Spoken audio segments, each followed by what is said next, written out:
Hi there! Welcome back to American Lingo Academy. I'm Luna, and today we're going to learn another 10 common idioms, phrases, and sentences that native English speakers use every single day. These are expressions you'll hear in movies, at work, with friends, and in everyday conversations. So get ready to sound more natural and confident. All right, let's get started. Number 1. Right up my alley. This is an idiom. It means something is perfect for you, something that matches your interests or skills really well. When you say something is right up your alley, you're saying it's exactly the kind of thing you like or are good at. It's a wonderful way to show enthusiasm about something. For example, imagine your friend invites you to a cooking class, and you love cooking. You could say, "Oh, that's right up my alley. I love trying new recipes." This shows you're excited because it matches your interests perfectly. Your friend will know you're definitely interested. Here's another one. Let's say your boss asks if you can design a website, and you studied web design in college. You might say, "Yes, that project is right up my alley. I've been doing web design for years." You're telling your boss this is something you're comfortable with and skilled at. It's a confident way to accept the assignment. Number 2, I got the picture. This is a common phrase. It means you understand something. You see what someone is trying to explain to you. It doesn't mean you actually have a photo. It's just a way to say, "Okay, I understand now." You can use it in casual or professional situations. For example, your teacher is explaining a math problem and showing you all the steps. After she finishes, you can say, "Okay, I got the picture. Thank you." You're letting her know that you understand how to solve it now and she doesn't need to explain anymore. Here's another one.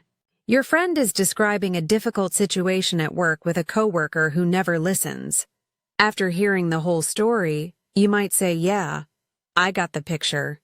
That sounds really frustrating." You're showing that you understand the situation completely and you sympathize with what they're going through. Number 3. A little bird told me. This is an idiom. You use this when you know some information, but you don't want to say who told you.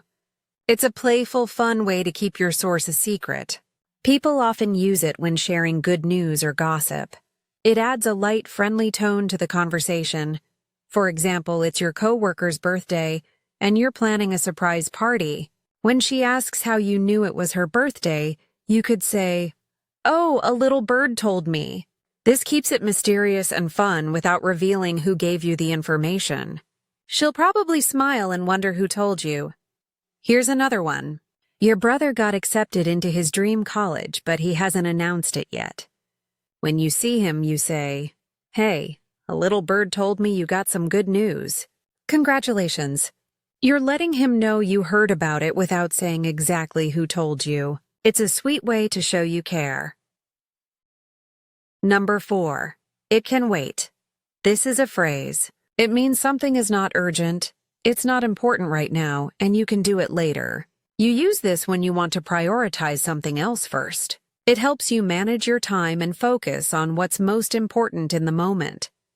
For example, you're working on an important report that's due today, and your roommate asks if you can help move some furniture. You might say, "I'm really busy right now. Can it wait until tonight?" You're asking if the task can be done later because you have something more urgent to finish first. Here's another one. Your sister calls and wants to tell you about her weekend, but you're cooking dinner and the stove is on. You could say, "Hey, I'm in the middle of something. It can wait, right? Call me back in 20 minutes. You're letting her know the conversation isn't urgent and can happen a little later when you're free to talk. Now, if you're enjoying this lesson and learning something new, please hit that like button and subscribe to our channel. We post fresh content every single day to help you speak English more naturally and confidently. Your support really helps us keep making these videos for you. Okay, let's continue. Number 5, what's your damage? It's a direct way to ask someone what their problem is, or why they're acting rude or upset. It's not polite, so be careful. You usually use it when you're annoyed or confused by someone's bad attitude. It's confrontational, so only use it when you're comfortable being direct. For example, you're standing in line at a coffee shop, and the person behind you keeps pushing and complaining loudly. You might turn around and say, "Hey, what's your damage? We're all waiting here." You're asking why they're being so rude and letting them know their behavior is not okay. Here's another one. Your friend has been ignoring your messages all week and seems angry for no reason. When you finally talk, you might say, "Okay, what's your damage? Did I do something wrong?" You're asking them to explain why they're upset with you so you can clear the air and fix the problem. Number 6. It serves you right. This is a phrase. You say this when someone experiences a bad result because of their own bad choices or actions. It's like saying, "Well, you deserved that." It's not mean, but it's honest. You're pointing out that the consequence was expected and fair based on their behavior. For example, your brother never studies for his exams and always plays video games instead. When he fails his test, you might say, "Well, it serves you right. I told you to study." You're reminding him that the bad grade was a natural result of not preparing. Maybe it will motivate him to study next time. Here's another one. Your coworker always shows up late to work and never apologizes. One day the boss gives her a warning. You might think to yourself, "It serves her right. Maybe now she'll start being on time." You're recognizing that she brought this consequence on herself through her repeated behavior. Number 7. At your earliest convenience. This is a formal phrase. It means whenever you have time, but soon. It's polite and professional. You often see this in emails or work situations when you need something but don't want to sound too pushy. It gives the other person some flexibility while still showing you need a response. For example, you send an email to your manager asking for feedback on a report. You could write, "Please review this and let me know your thoughts at your earliest convenience." You're being polite and giving them some flexibility, but you still need a response relatively soon to move forward. Here's another one. You're scheduling a dentist appointment, and the receptionist says, "We'd like you to come in for a cleaning at your earliest convenience. Please call us back to book a time." They're asking you to schedule soon, but they're letting you choose when it works best for your schedule. Number 8. Let's get this show on the road. This is an idiom. It means let's start, let's begin, let's get going. People use it when they're ready to start something and don't want to delay anymore. It's energetic and positive. It can add excitement and momentum to any situation. For example, your family is going on a road trip, and everyone has been packing for an hour. Finally, everyone is ready and in the car. Your dad might say, "All right, everyone's in the car. Let's get this show on the road." He's saying it's time to stop waiting and start driving. Everyone knows it's time to go. Here's another one. You're at work, and your team has a big presentation to prepare. Your colleague says, "Okay, we've talked enough. Let's get this show on the road and start working on the slides." She's encouraging everyone to stop discussing ideas and actually begin the work so you can finish on time. Number 9. Are we there yet? Kids famously ask this on long car rides when they're bored or impatient. It means, have we arrived or how much longer until we get there? Adults sometimes use it jokingly to show impatience too. It's become a classic phrase that everyone recognizes.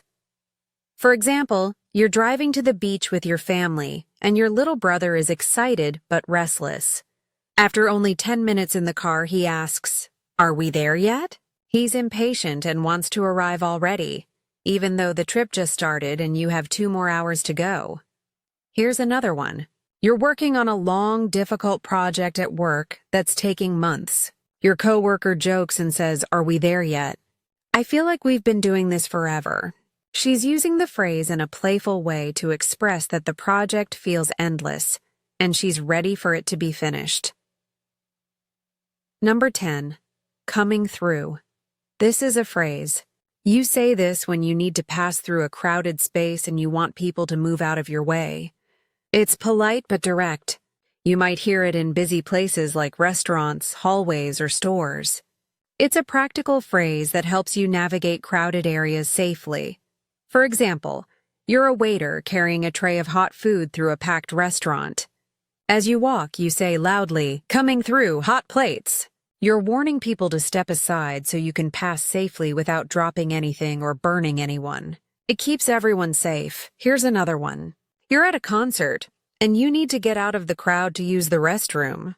You gently push forward and say, "Excuse me, coming through." You're letting people know you need to pass, and you're asking them politely to let you by.